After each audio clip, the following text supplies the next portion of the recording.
नवरात्रीचा चौथा दिवस कुष्मांडा देवीचा. देवीने ज्या शौर्याने असुरांचा नाश केला त्याच धैर्याने आज महाराष्ट्र बेरोजगारीच्या राक्षसाशी लढत आहे. उपमुख्यमंत्री एकनाथजी शिंदे यांनी राज्याच्या विकासासाठी तरुणांना सोबत घेण्याचा संकल्प केला आहे. तरुणांना योग्य दिशा मिळावी, नोकरीतील संधी मिळावी यासाठी महायुती सरसावली आहे.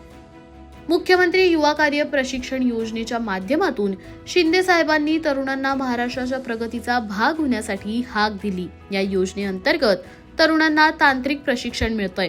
त्यासोबत 12वी उत्तीर्ण विद्यार्थ्यांना 6,000 रुपये, ITI व पदविकाधारक विद्यार्थ्यांना 8,000 तर पदवीधर पदव्युत्तर विद्यार्थ्यांना 10,000 रुपये विद्यावेतन सुद्धा मिळतंय. बेरोजगारी आणि त्यातून वाढणारी व्यसनाधीनता यावर आळा घालण्यासाठी शिंदे साहेबांनी उचललेलं हे पाऊल अतिशय महत्त्वाचं आहे. महाराष्ट्राचं भविष्य उज्ज्वल करण्यासाठी एकनाथ शिंदे साहेब करत असलेल्या या कामातून घडवला जात आहे असा महाराष्ट्र जो बनेल संपूर्ण देशासाठी प्रेरणा.